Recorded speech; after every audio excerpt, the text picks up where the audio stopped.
Je voudrais dire merci au Seigneur pour le privilège qui m'est accordé que de pouvoir venir au milieu de vous.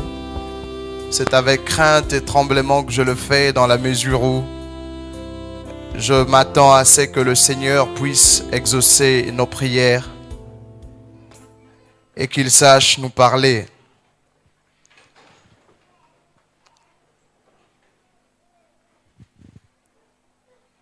Je vais vous demander ce soir, si cela plaît à Dieu, ainsi qu'à chacun de nous tous, d'être vraiment attentifs. Ce qui va être dit pourra libérer bien de vies. Vous savez, il ne suffit pas que Dieu soit là pour que nous recevions la réponse à nos questions. Parce que Dieu nous fait comprendre qu'il est toujours là et qu'il est omniprésent. La Bible raconte une histoire concernant l'un des fils d'Isaac du nom de Jacob qui faisait un voyage. Il fouillait son frère Ésaü. Il est arrivé à Luz, très fatigué. Il a posé sa tête sur une pierre. Il a dormi à cet endroit. La nuit, il a eu une vision divine. Il a vu une échelle qui montait de la terre jusqu'aux cieux. Les anges montaient et descendaient. Dieu était au sommet de l'échelle. Quand il est arrivé à cet endroit-là, lui ne savait pas que Dieu était là. C'est seulement après la vision qu'il s'est dit, Dieu était ici et moi je ne le savais pas. Alléluia. Donc il arrive que le Seigneur soit là, mais que nous ne sentions pas sa présence, non pas parce qu'il ne veut pas nous toucher, mais simplement parce que des fois nous sommes habitués à venir à l'église et que nous sommes habitués aux choses de Dieu. On raconte dans l'histoire, dans le livre de Marc, lorsque il y a eu un monsieur responsable de la synagogue du nom de Jairus, qui est venu voir Jésus lui demandant d'aller chez lui à la maison afin de pouvoir imposer ses mains sur sa fille qui était très malade. La Bible dit, Jésus, lorsqu'il était en chemin, il y a eu une femme qui avait une perte de sang, qui avait souffert pendant 12 années. Elle venait derrière, ayant entendu parler de Jésus. La Bible dit, elle disait en son cœur, c'est cette femme qui disait cela. Jésus ne lui avait rien dit, mais elle a entendu parler de Jésus. Elle s'est dit que si cet homme est aussi puissant que j'en entends parler, c'est que si moi, je peux toucher simplement le pan de son vêtement, je serai guéri. Et la Bible nous dit qu'elle vint par derrière, elle mit sa main sur le pan du vêtement de Jésus et instantanément, son mal s'arrêta. Et Jésus arrête la foule et dit, qui m'a touché? Cependant, ses disciples qui étaient habitués à le toucher disent, mais Seigneur, tu vois tout le monde qui te presse, tout le monde qui est en train de presser autour de toi et tu demandes qui m'a touché. Jésus dit non, il y a quelqu'un qui m'a touché. Pourquoi? Parce que c'était la foi. On peut venir à l'église tous les jours et le danger c'est celui de s'habituer aux choses de Dieu. Il arrive alors que le Seigneur est là, mais on ne le sent plus. Non pas parce que sa puissance a diminué, non pas parce que lui n'est plus capable de le faire, c'est simplement parce que nous sommes devenus lents à comprendre. Je vous prierai d'écouter la parole de ce soir avec attention pour permettre au Seigneur de faire quelque chose de nouveau pour vous. Alléluia. J'aime ce chant qui dit « Dieu va faire encore ». Il n'a pas changé. Jésus-Christ est le même hier, aujourd'hui et éternellement. Alléluia. Prenons ensemble ce soir le livre de la Genèse au chapitre 4. C'est le premier chapitre après la chute.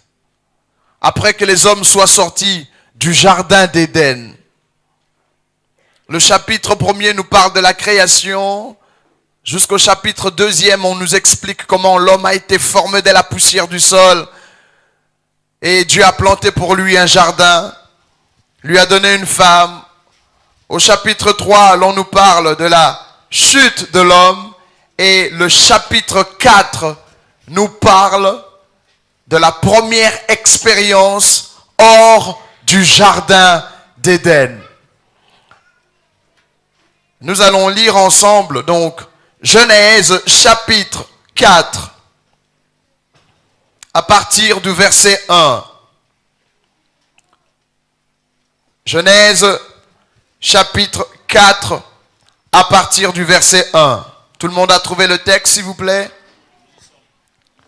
On dit ceci, je vais lire pour nous tous. Adam connut Ève, sa femme. Elle conçut et enfanta Caïn.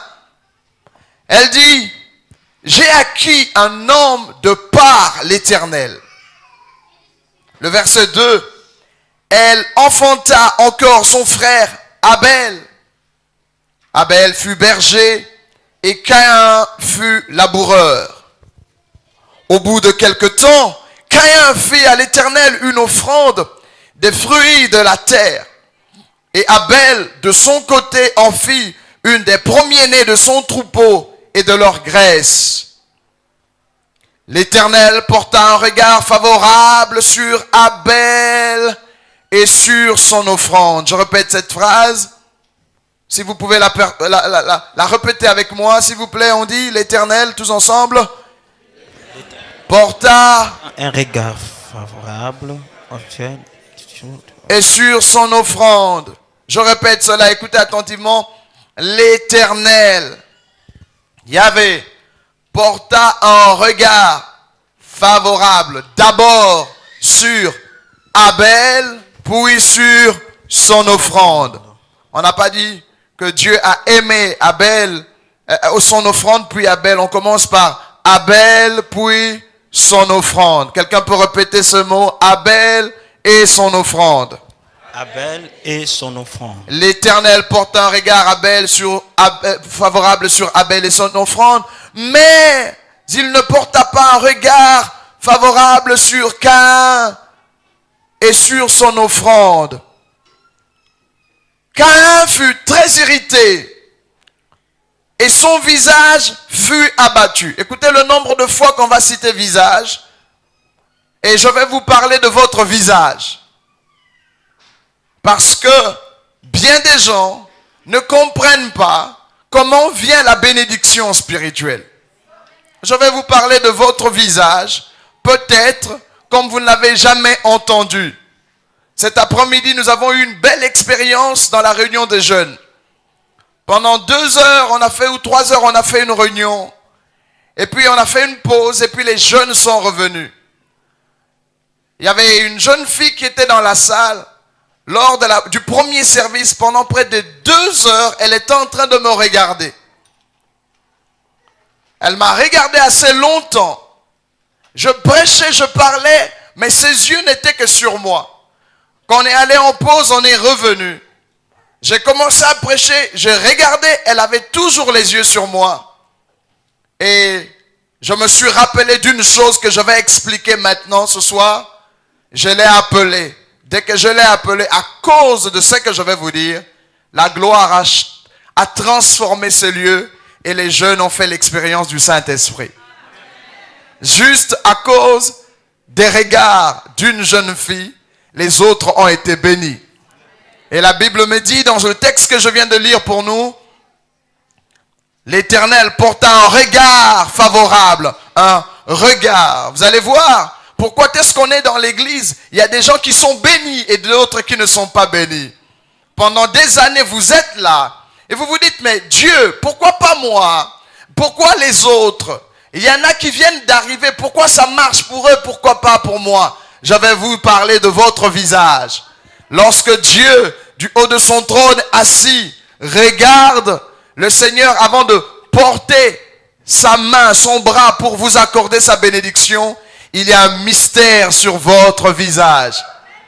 Depuis que les hommes sont sortis du jardin d'Éden, le chapitre 4, le premier chapitre qui explique la sortie des humains hors d'Éden, on nous a révélé quelque chose de puissant que les chrétiens n'ont jamais remarqué. Le mystère sur le visage. Dieu porta un regard favorable, un regard de faveur, un regard favorable, un regard qui favorise. C'est ça que ça veut dire. On dit, Dieu regarda Abel avec faveur. Dieu porta un regard favorisateur pour favoriser Abel. Dieu regarda avec faveur Abel. Il porta un regard favorable sur Abel. Mais sur Caïn et sur son offrande, la Bible dit, Dieu ne porta pas un regard favorable. À cause de cela, Caïn fut très irrité et on dit son visage. Faites ça. Faites ça simplement, vous allez comprendre la part. On dit son visage fut abattu. Et Dieu, là où il était, vient chez Caïn. Écoutez ce qu'il lui dit. Et l'Éternel dit à Caïn, pourquoi es-tu irrité? Et pourquoi ton visage est-il abattu? Pourquoi es-tu irrité? Et pourquoi ton visage est-il comme ça? Pourquoi ta face est-elle comme ça? C'est la question de Dieu. Il dit, pourquoi ton cœur est-il devenu mauvais au point que je ne sache plus reconnaître ta face? Et en hébreu, c'est pas le mot visage au singulier. En hébreu, c'est mis au pluriel. On dit, pourquoi tes faces tombent-elles? Donc il y a un mystère sur votre visage. Ce soir, quand vous sortirez d'ici, vous ne serez plus les mêmes. Écoutez, on dit, Caïn fut très irrité et son visage fut abattu. C'est la première fois que le mot visage est porté et dit au verset 5. Le verset 6 encore rappelle la question du visage. On dit, l'Éternel dit à Caïn, pourquoi es-tu irrité? Et pourquoi ton visage est-il abattu? Le verset 7, troisième fois le mot visage est cité. On dit, certainement, si tu agis bien, tu relèveras ton visage. 3 versets se suivent. Hors du jardin d'Éden, Dieu a établi un mystère qui aurait dû instruire les chrétiens, expliquer aux chrétiens que lorsque nous sommes autour de Dieu, Dieu regarde à nos visages. Et puis pour certains, il dit, toi, viens ici parce que ton visage m'est favorable. Pour d'autres, Dieu dit, change ton visage et les choses seront meilleures. Vous êtes là? Vous êtes prêts? Vous êtes là? Tout le monde est là? Verset 5, ton visage. Verset 6, visage. Verset 7, visage. Le verset 7 dit, certainement, si tu agis bien, tu relèveras ton visage.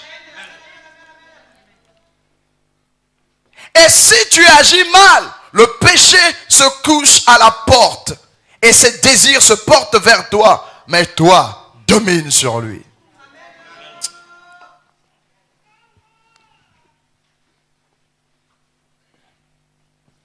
Ce qui fait la différence entre nous tous et même les gens qui font l'occultisme, les sorciers, quand ils entrent dans une église, vous n'avez pas besoin de leur dire que vous êtes chrétien. Vous ne mentez pas aux sorciers. Vous ne mentez pas aux occultistes. Vous ne leur dites pas que vous êtes chrétien. Le chapitre 4 du livre de la Genèse a déjà donné le secret du monde spirituel. Dès que les sorciers entrent, vous croyez qu'ils ne sont pas ici? Ils sont là. Excusez-moi. On va aller doucement. Dès qu'ils entrent, ils regardent. Ils connaissent les enfants de Dieu. Ils connaissent ceux qui ne sont pas chrétiens. Dès qu'ils vous regardent, les sorciers savent. Tu peux être religieux, faire des offrandes comme Caïn, te donner, entrer dans la chorale, chanter, faire tout. Dès que le sorcier entre, ils savent que tel n'est pas croyant, tel n'a rien, tel n'a rien. Le diable a été au ciel, il était Lucifer, l'ange de lumière. Il sait, quand il y a la gloire de Dieu, comment le visage brille. Il le sait. Il sait. Il sait. Ils savent. Quand ils entrent quelque part, ils regardent simplement sur la face des croyants et ils savent que tel est en communion avec Dieu, tel ne l'est pas, tel, son feu a diminué, tel, c'est pas certain, tel est dans les ténèbres. Ils savent parce que le chapitre 4, une fois que les hommes sont sortis du jardin d'Éden, on a révélé ce mystère. Voyez, la Bible dit, puis Dieu dit, faisons l'homme à notre image et à notre ressemblance. L'image de Dieu et la ressemblance à Dieu, il ne s'agit pas de la forme morphologique. Sinon alors, nous aurions des problèmes parce que vous voyez, nous sommes sur la terre. Tous avons été créés à l'image de Dieu. Il y a des blancs, il y a des noirs, il y a des rouges, il y a des jaunes, il y a des métissés, il y a même ceux qui sont noirs, mais qui mettent un peu d'ambi et d'acception, et qui se changent. Dieu, quelle est la couleur de Dieu? Quelle est la couleur de Dieu? Vous voyez? Dieu n'est ni blanc, ni noir, ni jaune, ni rouge, ni métissé, ni carteron, ni tout ce que vous voulez. Alors, mais quand Dieu dit, faisons l'homme à notre image et à notre ressemblance, à quoi ressemblent les fils de Dieu? Non, il y a une gloire qui se trouve sur le visage des fils de Dieu qui montre qu'ils sont de la race de Dieu. Vous pouvez être noir sur la peau, mais votre visage de l'homme intérieur dégage une lumière. Vous pouvez être blanc et être sombre à l'intérieur. Vous pouvez être noir comme moi et avoir une lumière sur le visage. Pourquoi ton visage? Vous voyez, nous sommes une génération, tout le monde se bat à pouvoir se maquiller, à pouvoir se coiffer, à pouvoir faire des tas de choses, la manière de couper les cheveux. Il y en a qui font des liftings et tout. Pourquoi? Parce que l'homme recherche la gloire qui était sur sa face. Voilà pourquoi nous faisons les cheveux comme ça, nous taillons la barbe comme ça. Tout ce que vous faites, quand vous venez à l'église, Dieu ne regarde ni à votre barbe, ni à votre calvitie, ni à vos cheveux, ni à votre couleur de peau, il ne regarde pas cela. Il y a quelque chose que Dieu cherche sur votre face. C'est ça que la Bible dit, Dieu regarda à Abel. Et Dieu dit, oh Abel, la Bible dit, et Dieu porta un regard favorable sur Abel. Il regarda Caïn et dit, pourquoi ton visage est-il comme ça? Fais ce qui est droit, tu relèveras.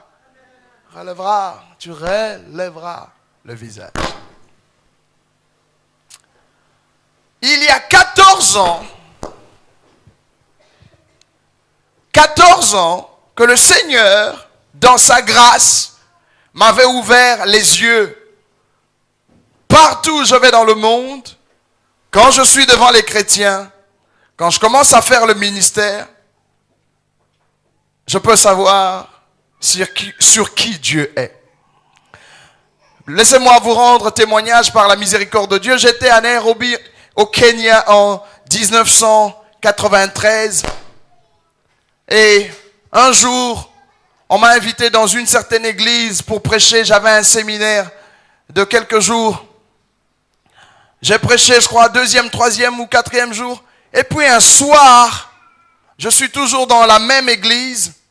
Je prêche. La lumière n'était pas intense comme nous l'en avons ici. Elle était un peu, il faisait un peu obscur dans la salle. C'était une salle de cinéma. Et quand je me mettais à prêcher, tout d'un coup, je regardais au plafond. Et puis je regardais sur la salle. Je ne comprenais pas ce qui se passait. Je me dis, mais qu'est-ce qu'il y a? Qu'est-ce qui se passait? Je voyais sur certains frères assis, c'est comme si on avait pris une lampe torche et on a mis sur leur visage. Les autres avaient des visages sombres, mais il y avait, on dirait, des étoiles dans le ciel. Il y avait quelques visages qui avaient la lumière. Et quand je prêchais, Je regardais, moi je pensais qu'il y avait des projecteurs sur le plafond qui tombaient sur certains visages, mais ça m'étonne. Ce qui m'étonnait, suivez attentivement, c'est pas une question de bruit. Ce qui m'étonnait est que, il y avait deux personnes assises côte à côte.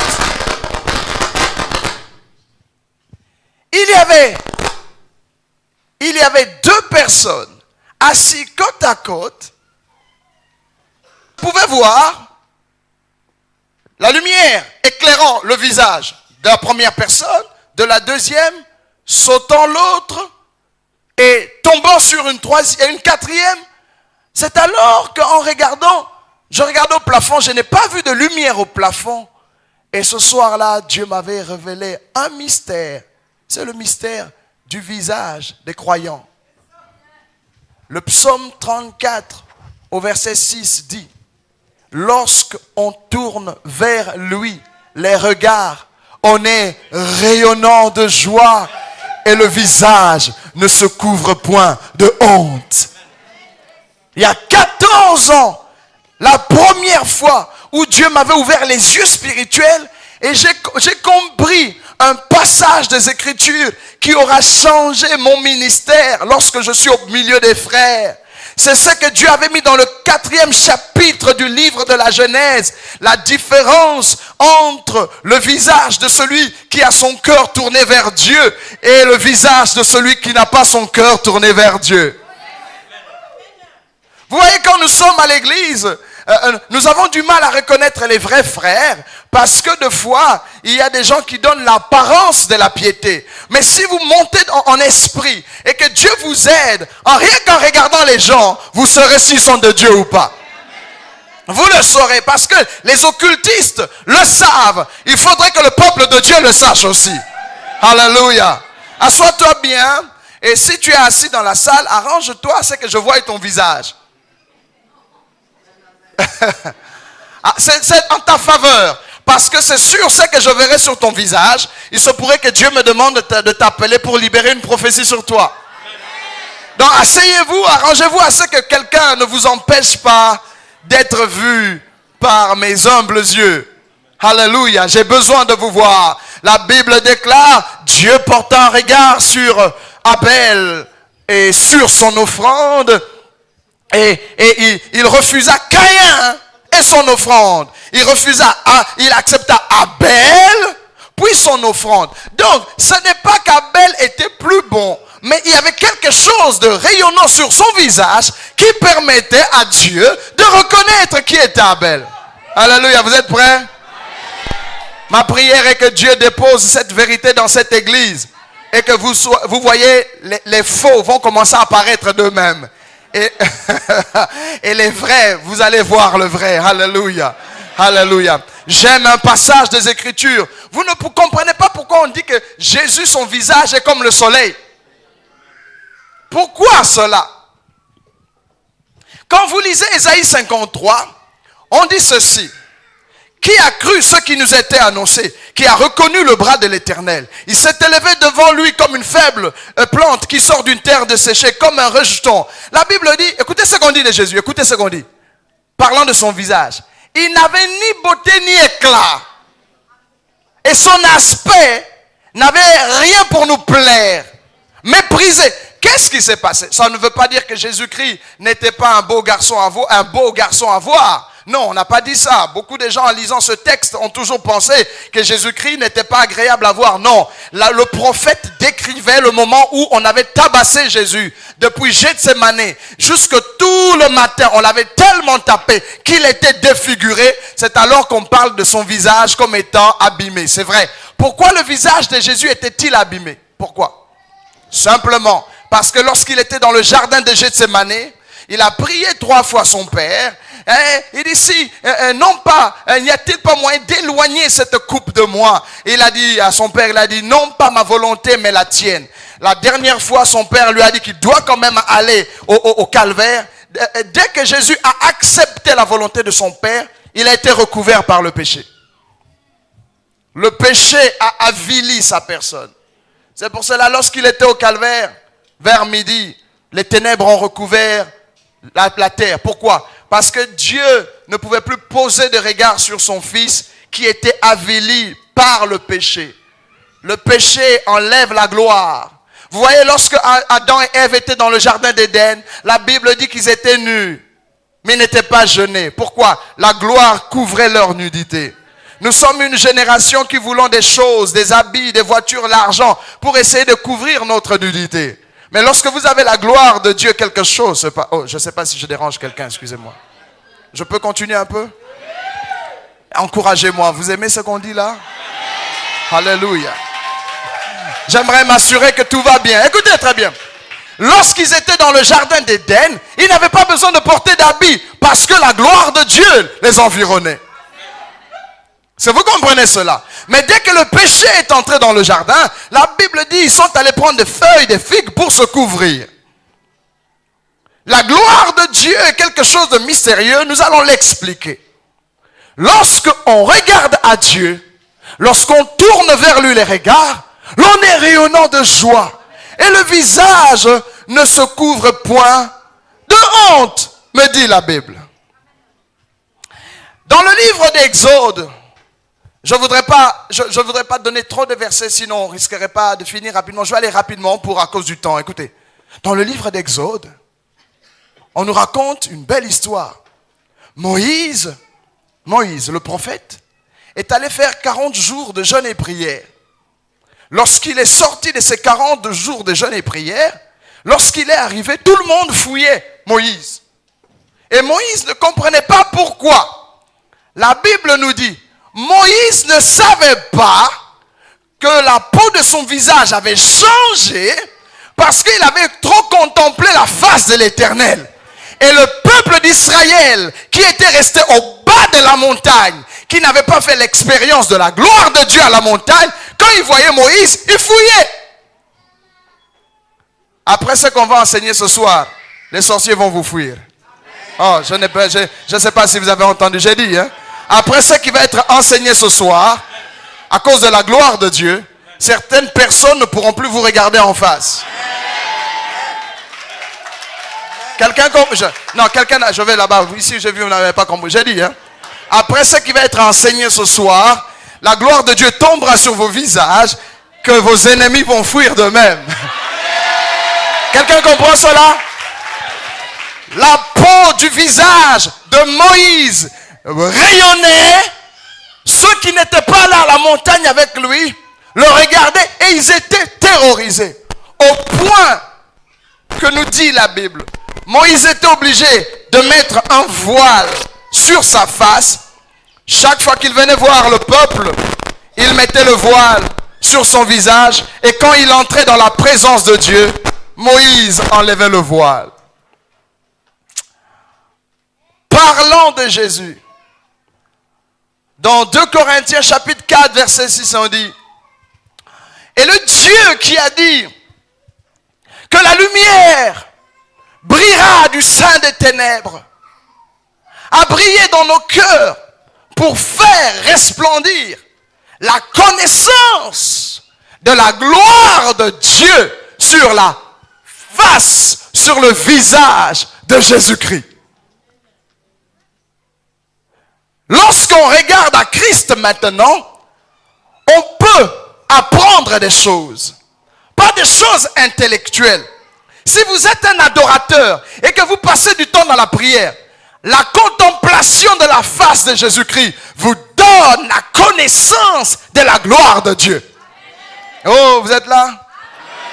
Vous êtes là toujours? Très bien. Donc, depuis Genèse 4, Dieu a expliqué au monde entier. Il a expliqué à son peuple le mystère qui se trouve sur les visages de ceux qui marchent selon sa parole. Mais nous n'avons jamais regardé ça. Lorsqu'on prêche sur Caïn et Abel, on s'attarde sur les offrandes. On n'a pas parlé d'abord des offrandes. On dit, Dieu agréa Abel. Abel. Oui, son offrande. Mais Dieu n'agréa pas Caïn. C'était d'abord le visage de Caïn qui n'était pas bon. Et comme le visage n'était pas bon, l'offrande n'était pas bonne. Maintenant, tous nous prêchons sur l'offrande d'abord. Et nous oublions le visage. Quand tu as un mauvais visage, est-ce que Dieu... Écoutez, on n'a pas dit que Dieu rejeta l'offrande de Caïn. On dit il n'agréa pas. Donc Caïn avait donné, Dieu a pris, mais il n'était pas content. On n'a pas dit qu'il a rejeté l'offrande. On a dit il n'a pas agréé. Ça veut dire que tu peux venir à l'église, donner tes dîmes, tes offrandes et tout et tout. Moi, en tant que pasteur, je prends. Mais tu n'es pas favorable aux yeux. On va aller doucement. On dit, Caïn a donné l'offrande, il a mis sur l'autel. Dieu n'a pas rejeté, on a dit, il n'a pas agréé. Ça veut dire, c'est entré, mais c'est pas agréé. Mais on dit, on agréa, on porte un regard favorable sur Abel, sur son offrande. Qu'est-ce que le visage d'Abel avait-il d'extraordinaire? Qu'avait-il d'extraordinaire pour qu'on lui préfère à celui de son frère? Ton cœur se reflète sur ton visage. Je ne parle pas de ton visage que tu regardes dans le miroir. Je ne parle pas de ça. Tu peux te maquiller, tu peux coiffer bien, raser bien. Ça, Dieu n'est même pas dans l'affaire là. Parce que s'il était dans ça, il y a déjà des femmes qui seraient bénies déjà ici à cause... Parce qu'elles savent se maquiller. Hein? Oh. Si ce n'était que le maquillage et la coiffure, il y a des hommes qui seraient bénis parce qu'il y en a qui savent couper les cheveux et la barbe. Hein? Est-ce que vous comprenez? Aussi Dieu regardait à notre costume et à notre manière de nous habiller. Il y a des gens qui seraient bénis. Mais et pourtant, il y a des gens comme Joseph. Il était vendu comme esclave. Il n'avait rien. Il avait des chaînes en main. Mais on dit, la prospérité l'accompagnait. Vous allez comprendre aujourd'hui. Oh mon Dieu. Vous allez comprendre que ce ne sont pas les choses matérielles qui vous donnent la gloire de Dieu. Non, non, non, non, non, non. Je prêche en plein Paris, dans la ville et la capitale de la mode, où les gens aiment s'habiller, se parfumer et se coiffer et faire tout ce que vous voulez. Je suis venu vous dire que il y a un maquillage spirituel.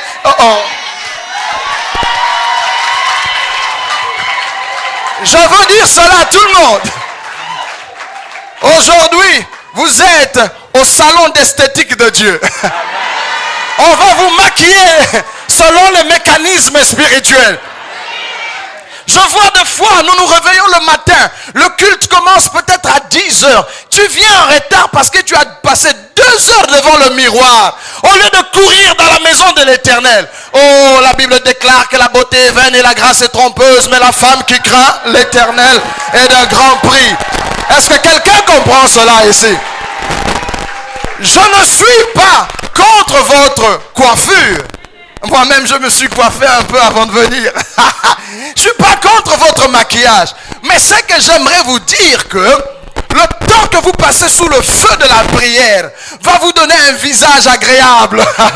Le temps que vous passez dans l'adoration, le temps que vous passez dans le jeûne. Samedi soir, au lieu de préparer le culte du dimanche matin, dans la prière et le jeûne, tu as passé 3 heures au salon de coiffure. Quand tu viendras ici avec de beaux cheveux, nous allons apprécier. Mais est-ce que Dieu apprécie tes cheveux? Lorsque tu viendras ici avec des ongles magnifiquement...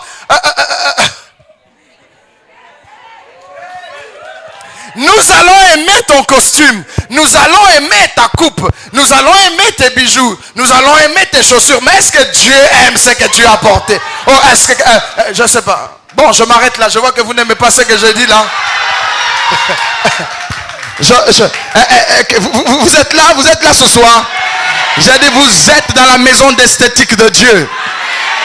Le diable est un imitateur.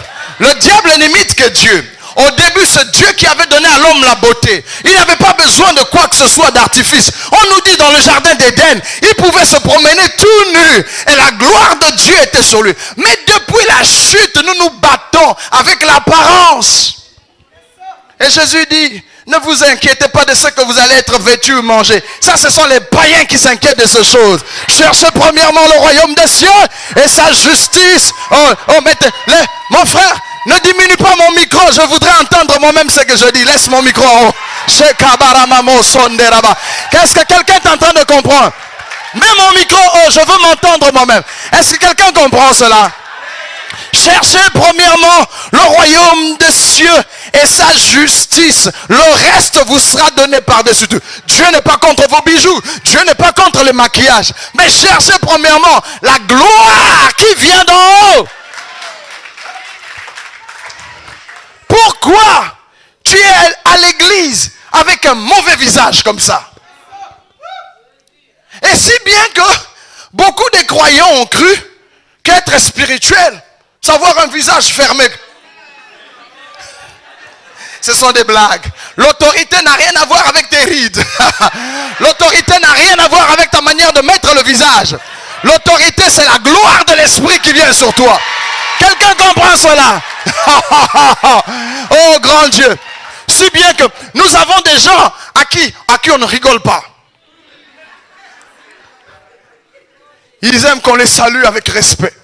Parce qu'eux peuvent faire descendre le feu. C'est alors que l'église, excusez-moi les termes, dans le corps du Christ, on a dit apôtre, prophète, évangéliste, pasteur et docteur. Mais nous, aujourd'hui, nous avons la guerre des titres. Tu crois que si on te donne un nouveau titre, alors la gloire tombe. La gloire ne tombe pas parce que les gens t'appellent évêque, bishop, chochop, tishop. La gloire ne vient pas à cause de ça. La gloire vient parce que toi, tu montes à la montagne de l'Éternel. Tu mets un genou devant Dieu et tu contemples la face de l'Éternel. La face de l'Éternel.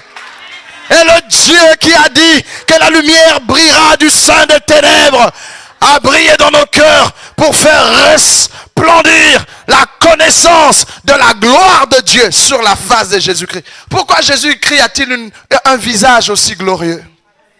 Lisez Ésaïe 53. Lisez le livre de Philippiens. N'ayant pas regardé son égalité avec Dieu comme une proie arrachée, il a préféré s'abaisser, prendre la forme d'un serviteur. L'humilité vous élèvera. Humiliez-vous devant Dieu. Sous la main puissante de Dieu, il vous élèvera. Vous voyez, quand les gens n'ont pas compris le mystère de la gloire qui apporte la bénédiction, tout le monde devient orgueilleux dans l'église. Les gens ne sont plus humbles, ne sont plus simples. Parce qu'ils pensent que l'orgueil, ils pensent que l'autorité spirituelle, moi je parle des frères, hein, ils pensent que c'est sa manière de crier sur les gens. Même Jésus, on lui touchait les pieds. Jésus n'était pas intouchable. Dans l'histoire, la femme de père de sang, il dit, qui m'a touché? Mais Pierre a dit, mais tout le monde te touche. Pierre a dit quoi? Tout le monde te touche. Toi, tu es qui? Demande à ton voisin, toi, tu es qui? Toi, on ne touche plus là. Toi, tu es qui? Toi, tu es qui? Oh non, mais moi, tu vois, toi qui? Moi, on ne joue pas avec moi. Toi qui? Dieu lui-même, on l'a déshabillé, on l'a pendu nu à la croix. Là, il y a une femme prostituée qui venait pleurer au pied de Jésus. Toi, tu es qui? Moi, on ne touche pas. Moi. Est-ce que vous comprenez ce que nous sommes en train de dire? Cherche le rayonnement de ton visage. Lorsque on tourne vers lui le regard.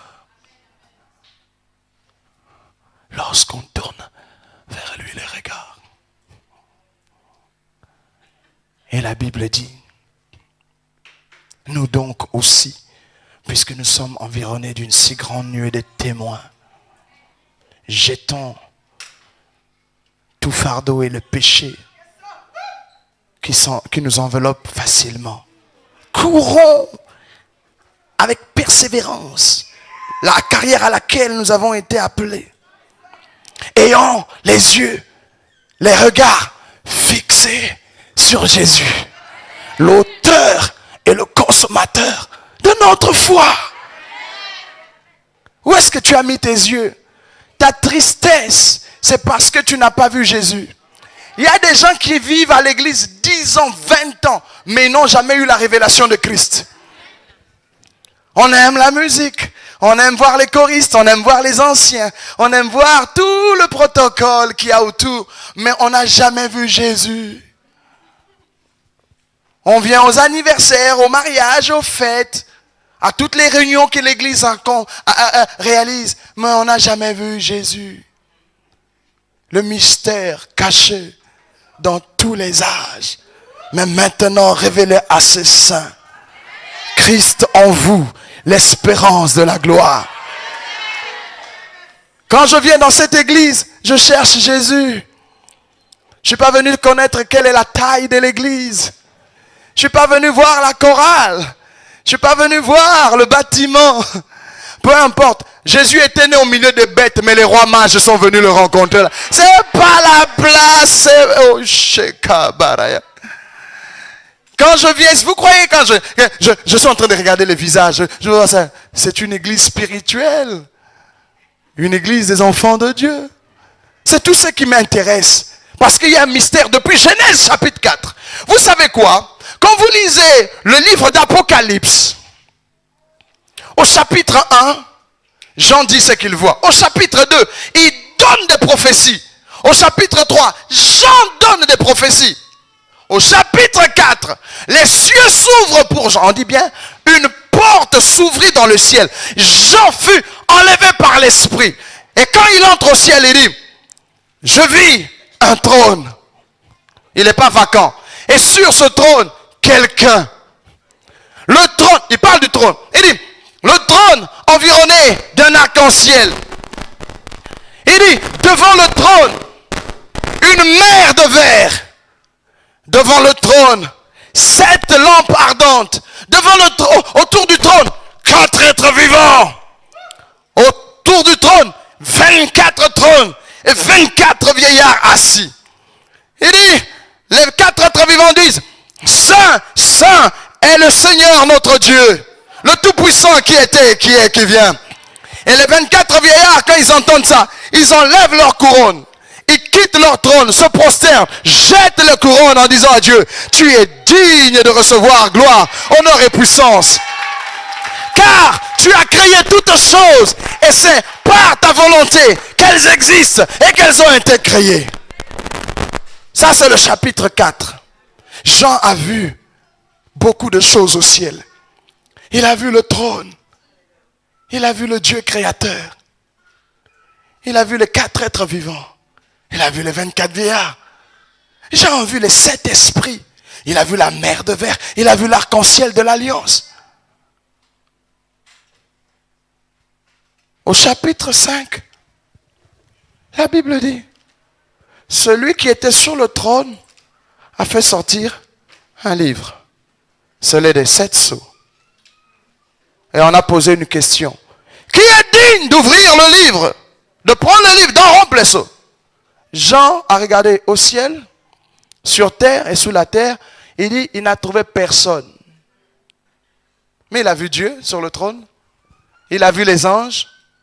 Mais la Bible dit, écoutez mes frères, s'il vous plaît. En plein ciel, pas dans une église, pas sur la terre, pas au paradis, pas dans Éden, en plein ciel. Écoutez ce qu'on dit. Jean dit, et je pleurais beaucoup. Comment au ciel quelqu'un peut-il pleurer? Il a vu le trône, il pleure. Il a vu celui qui est assis sur le trône et il pleure. Il a vu les 4 êtres vivants, il pleure. Il a vu les 24 vieillards, il pleure. Il a vu les 7 esprits, il pleure. Il a vu la mer de verre et il pleure. Il a vu l'arc-en-ciel et il pleure. Il a prophétisé aux 7 églises et il pleure. Pourquoi il pleurait? Il dit, je ne trouvais personne qui était digne. Quand il pleurait, ceux qui étaient dans le secret de l'adoration, l'un des vieillards lui a dit, ne pleure point, voici.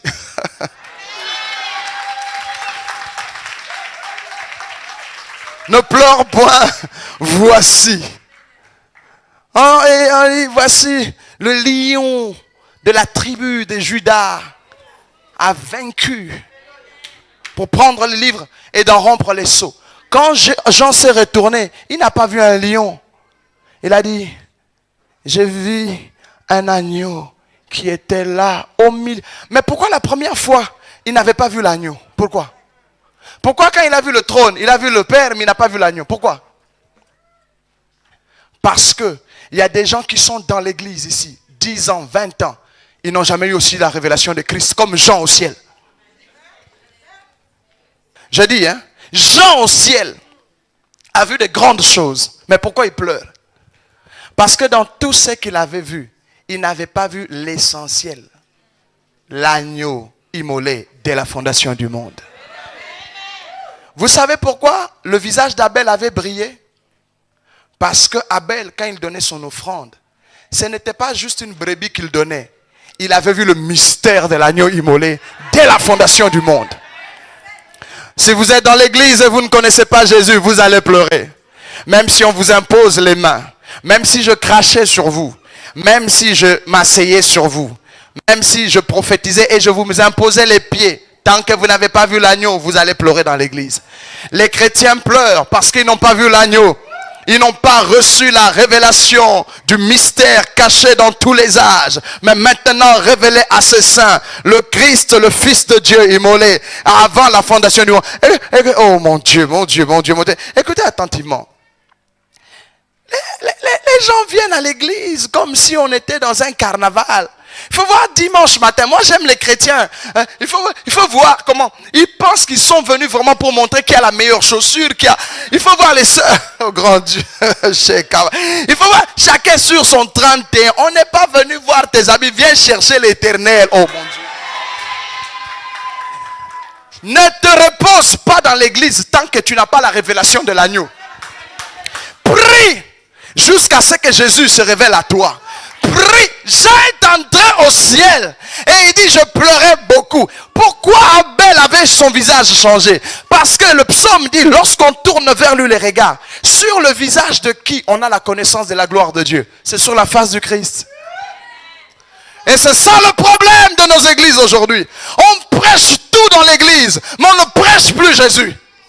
On prêche la bénédiction, on prêche la restauration, on prêche la délivrance, on prêche même laisser le péché. Écoutez, les gens ne laissent pas le péché parce qu'ils veulent le laisser. S'ils voient l'agneau, ils vont laisser le péché.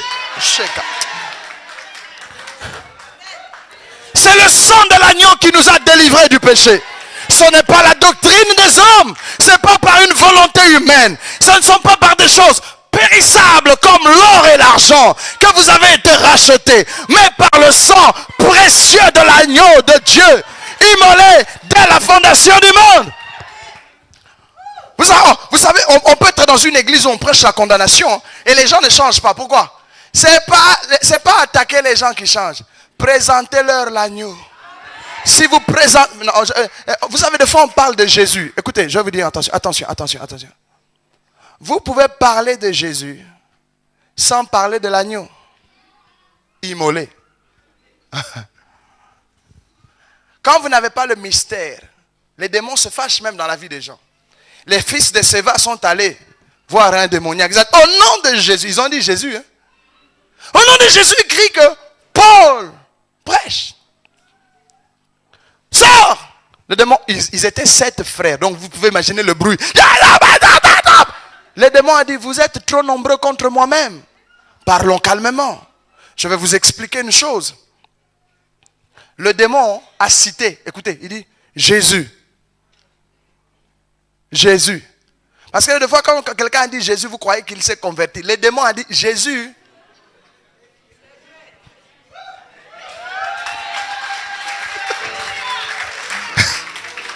Oh non! En tout cas, c'est que... il a prononcé le nom de Jésus, donc il est délivré. Qui avait dit Jésus? C'est le démon. Il a dit, Jésus, je connais. Paul, je connais. Mais vous, pourquoi vous venez déranger mon sommeil?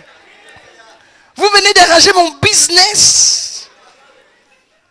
C'est cela des gens, vous leur faites la délivrance. Quand le démon vient, il trouve la maison vide. Qu'est-ce que vous avez dit, la maison vide? L'agneau ne règne pas dans ton cœur.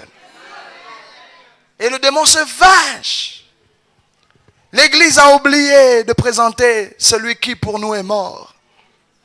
Nous ne parlons plus de la croix. Nous parlons de beaucoup. Nous aimons les prophètes. Je ne suis pas contre. Nous aimons les prophéties. Je ne suis pas contre. Nous aimons les promesses de bénédiction. Je ne suis pas contre. Israël était en Égypte. Moïse a frappé l'Égypte de toutes sortes de plaies. Pharaon a dit, je ne lâche pas prise. Mais le jour où il y a eu l'agneau immolé, Pharaon a dit, sortez de chez moi. Oh église, criez Jésus. Dites Jésus à haute voix. Jésus dont nous prêchons, c'est le Fils de Dieu qui est allé à la croix pour nous.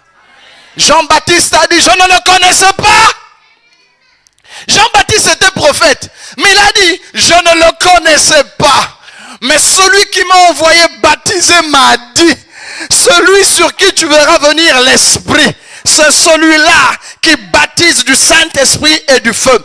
Et j'ai vu et j'ai reconnu. Quand Jean a présenté Jésus, il n'a pas dit, venez voir le faiseur de miracles. Venez voir celui qui va guérir vos maladies. Jean n'a pas dit, venez voir celui qui va vous donner le mariage et restaurer et donner des enfants. Il a dit simplement, voici l'agneau de Dieu qui ôte le péché du monde. Qui était comme grand Jean-Baptiste? Qui était grand? La Bible dit de tous ceux qui sont nés des femmes, tout celui qui a été dans le ventre d'une femme, Jean-Baptiste est le plus grand. Mais Jean-Baptiste, quel miracle il a fait? Il n'a pas ouvert la mer rouge, il n'a pas fait comme Moïse, il n'a pas fait descendre le feu comme Élie.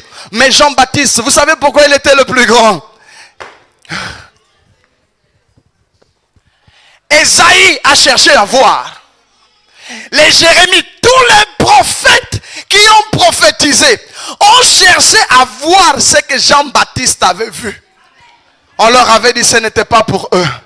Ce serait pour un autre. La Bible dit ils ont sondé les Écritures pour connaître les temps marqués par l'Esprit de Christ. Ils ont cherché, on leur a dit pas vous. Vous savez, quelqu'un peut prophétiser sur vous, mais il ne sait pas tout. Parce que nous tremblons. Si quelqu'un donnait 3-4 paroles de connaissance, vous dites, oh, il m'a dit tout ce que je savais. Mais attention, les Ésaïe prophétisaient sans comprendre ce qu'il disait. Après, eux-mêmes sondaient les Écritures. Pourquoi on dit Jean-Baptiste c'est le plus grand? Jean-Baptiste c'est celui qui a révélé l'agneau au monde. Il a dit, voici l'agneau de Dieu qui ôte le péché du monde. C'est le mystère que Dieu a dans la création. Vous savez, le diable, la seule chose qu'il regrette, vous savez que toutes les bêtises que le diable fait dans la Bible, il ne regrette pas. Mais la seule fois ils ont regretté, dans 1 Corinthiens, on nous dit, s'ils avaient su, ils n'allaient pas crucifier le Seigneur de gloire.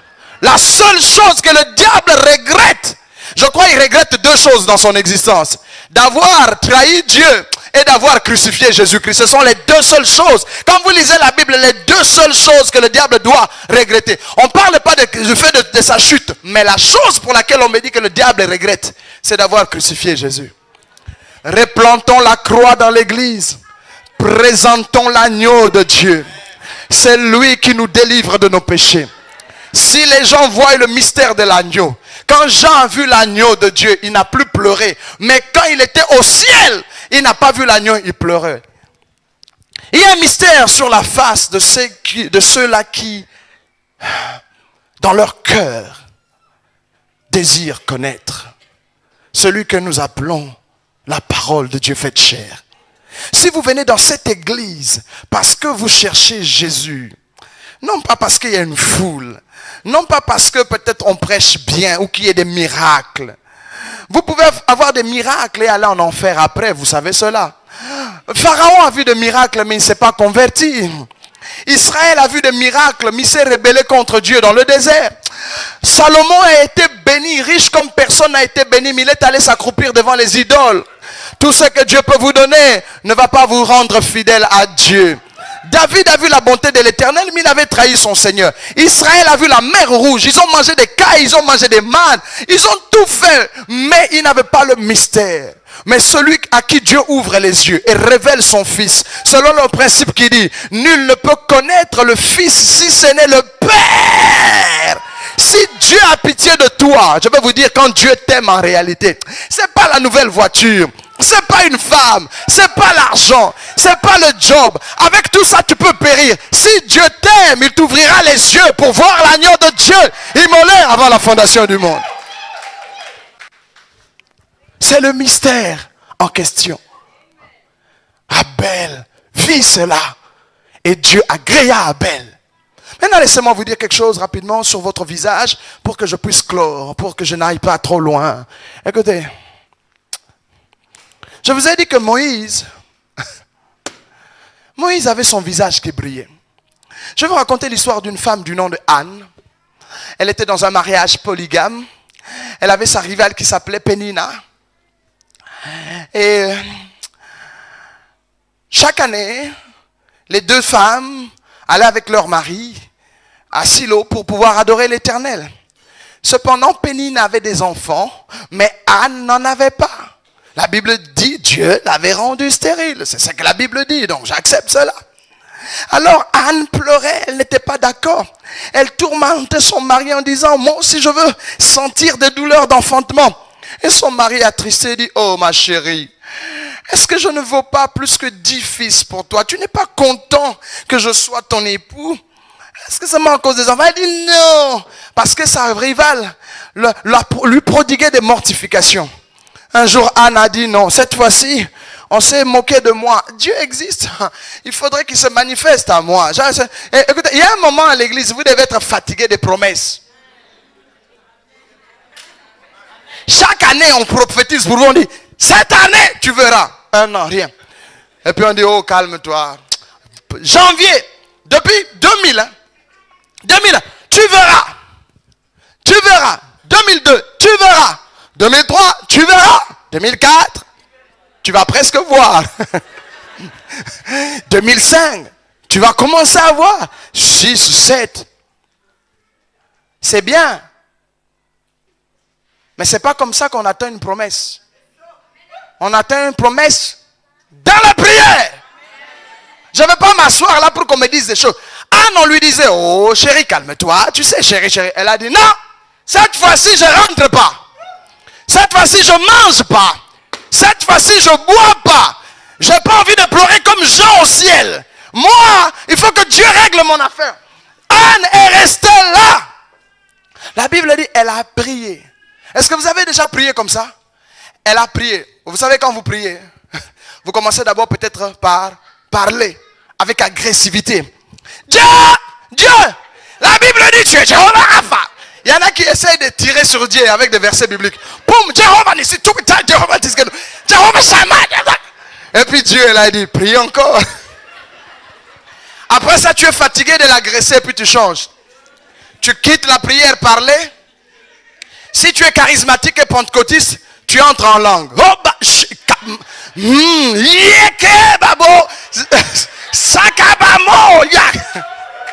et la langue finit. Tu as attaqué Dieu avec les versets bibliques. Tu as répliqué avec les missiles que tu avais gardés en langue. J'aime les frères charismatiques. Vous savez, quand nous sommes dans l'église, il y a plusieurs formes de parler en langue. Hein. Il y en a qui parlent vraiment avec beaucoup de civilité. Rokobabosho. Il y a des blagueurs à l'église. Vous voyez des gens en train de lire dans leurs ongles. Shirebabo. Grand Dieu. Même certaines sœurs, en tout cas là. Rekameshwa. Passe les doigts dans les cheveux. Se regarde en plein culte. Hein. Rekasaba. Moi, je n'ai jamais entendu ça. La Bible me dit dans le livre des Actes, quand les Pierres parlaient en langue, tout le monde disait, mais c'est des fous. Parce que c'était vraiment... Donc, quand on parle en langue, on ne joue pas. On ne joue pas. On dit celui qui parle en langue dit des mystères. On ne dit pas des mystères en regardant dans les ongles. Quand on dit des mystères, poussés par l'esprit, il y a une attitude, comprends? Anne, si Anne était de nos jours, elle a attaqué Dieu avec le dernier séminaire, les versets du dernier prédicateur qui était venu. Elle a parlé en langue. Elle a commencé à chanter. Et puis, vous savez, à un moment, quand vous avez prié, vous êtes fatigué. Anne commençait à faire... On n'entend plus. La vraie prière, ce n'est pas celle qui épate le voisin. Il y en a qui prient dans l'église comme pour ils veulent épater les autres. C'est pour ça que je vais vous donner un conseil. Ne cherche pas à prier en français à l'église si tu ne sais pas parler français. Prie dans la langue que tu sens dans ton cœur. Attends. Je dis, hein, il y en a qui se battent. Et lui-même, je te bénis parce que tu es une grande Dieu. Non, je voulais dire un grand Dieu. Ça, tu passes du temps. Si c'est en créole, attaque en créole directement. Si c'est en langue maternelle, Dieu n'écoute pas le français dans la prière. Il y en a qui croient épater Dieu au ciel. Quand ils parlent un bon français, voyez les gens. Éternel, selon ta langue. Il y a des blagues.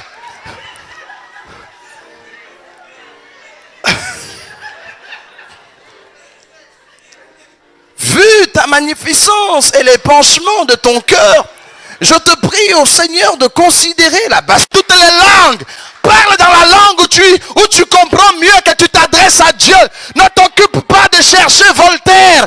Dieu s'en fout avec la langue de Voltaire. Parle avec ton cœur. Anna dit trop de choses et puis elle ne disait plus rien. C'est maintenant son cœur qui parlait. Le sacrificateur qui était là dit, hey, femme, toi là, tu as bu trop de vin. Quand est-ce que tu vas cesser de boire? Mon Seigneur, j'ai pas bu, hein. J'ai pas bu. C'est la douleur. Je souffre dans mon cœur. Je suis ici pour que Dieu ait pitié de moi. Je ne viens pas à l'église pour me promener. Je ne viens pas à l'église pour jouer. Je viens chercher la face de l'Éternel. Pour moi, si moi je suis béni, crois au Seigneur Jésus et tu seras sauvé, toi et ta famille. Après moi, j'ai mes frères et sœurs qui ne sont pas convaincus. Je ne viens pas jouer à l'église. Anne, écoutez ce qu'on dit. Élie lui dit, va. La Bible, quand vous lisez ce texte, Anne n'avait pas encore des enfants dans le ventre. Mais on dit, cette femme se leva et son visage ne fut plus le même. Ah bon? Ça veut dire que ce n'est pas ce que tu as de matériel qui donne la gloire sur ton visage. C'est la parole de l'Éternel qui est claire. La révélation de ta parole est claire. Oh. Bon, je vais chercher un côté favorable où les gens m'entendent. Je dis, hein, ce n'est pas... Anne, on dit, Anne n'avait pas encore d'enfant dans son ventre. Mais la Bible nous dit, son visage ne fut plus le même. Ça veut dire que la gloire sur son visage, c'est ce qui a provoqué le mouvement. C'est la gloire sur le visage qui fait le miracle. Je vais vous rappeler un texte. Je vous rappelle deux choses. Je vais m'arrêter là. Écoutez. Un jour, à la belle porte, Pierre et Jean allaient où? À la prière au temple. Ils arrivent au temple.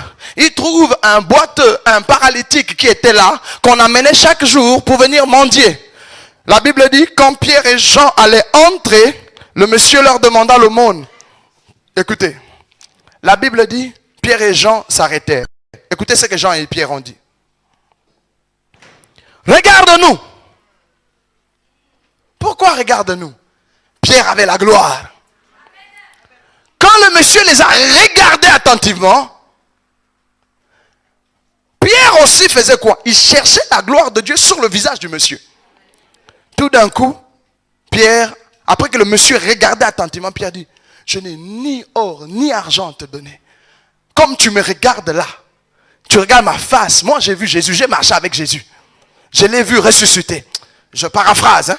Il dit, regarde, je n'ai ni or ni argent à te donner. Mais ce que j'ai, je te le donne. Au nom de Jésus. Lève-toi et marche. Pourquoi le monsieur s'est levé? C'est la gloire qui était sur le visage de Pierre. Un jour, Paul prêchait à Lystre, si je ne me trompe pas. Il y avait un impotent, un paralytique qui était là. Paul a prêché et prêché. Tout d'un coup, il s'est retourné. La Bible dit, Paul vit avec les yeux que cet homme avait la foi pour être sauvé. Oh, comment on peut voir la foi sur le visage de quelqu'un? Quand Paul a prêché la parole, la foi de ce monsieur a monté. Et Paul lui a dit, toi, marche! Et le type s'est levé. Depuis Genèse 4, Dieu nous a expliqué ça, mais l'Église ne fait pas attention. Lorsqu'on prêche Christ, ça fait que le cœur s'élève. La Bible dit, lorsque les cœurs se tournent à Christ, le voile est ôté. Lorsque vous tournez vos regards vers Jésus, le voile qui vous séparait de Dieu est ôté.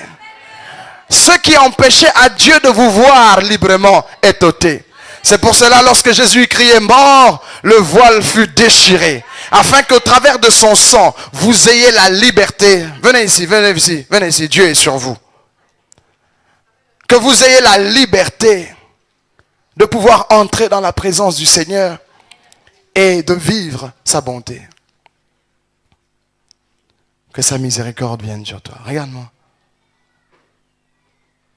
Je ne sais pas ce que tu attends du Seigneur, mais je sais que tu t'attends à ce qu'il fasse quelque chose pour toi. Moi, je ne te connais pas, c'est la première fois que je te vois. Je ne sais pas ce que tu attends. Va et que mon Dieu l'accomplisse pour toi. Au nom de Jésus. Je voudrais m'arrêter là. Attendez, je vais m'arrêter là. Je vous dis ceci. Si vous venez dans cette église chercher Christ, quel Jésus? Le Jésus-Christ qui s'est abaissé, né dans le ventre d'une femme, qui est monté à la croix, l'agneau que Jean cherchait au ciel. Si vous venez dans cette église et dans votre cœur, cherchez la révélation du mystère caché, Christ, le Christ des prophéties, le Christ que Abel a vu au travers de son offrande. La Bible dit, Abraham a voulu voir mon jour, il a vu. Comment Abraham a-t-il vu? Au travers du bélier qu'il sacrifiait, il a vu le mystère du Christ. Tous, sans voir clairement, mais par la foi, ils percevaient le mystère du Christ. C'est par la foi. Je n'ai pas dit que vous le verrez avec vos yeux. Il y a d'autres qui le voient. Moi, j'ai vu le Seigneur plusieurs fois. J'ai vu le Seigneur, pas en train de dormir, j'ai vu Jésus à la croix. J'ai raconté ça aux jeunes tout à l'heure. Quand j'ai commencé à raconter ça, la gloire est tombée. On a eu un délire pentecôtiste ici avec la jeunesse. Si Dieu vous ouvre les yeux pour voir le Fils de Dieu, celui que Jean-Baptiste a présenté, si vous le voyez, la gloire que nous avons perdue dans le jardin d'Éden, automatiquement revient sur vos visages. Et la Bible dit, vous serez transformés de gloire en gloire, en gloire, comme par le Seigneur l'Esprit. Quand cette gloire s'intensifiera, devant vous, la mer rouge s'ouvrira. Quand cette gloire va s'intensifier, devant vous, vos ennemis viendront par un chemin, ils fuiront par 7 chemins. C'est pour cela dans Ésaïe 60, on a dit, lève-toi et brille, car voici ta lumière paraît déjà. Les ténèbres couvrent la terre, mais la gloire de l'Éternel est sur toi. Vous connaissez la suite. Que Dieu bénisse sa parole.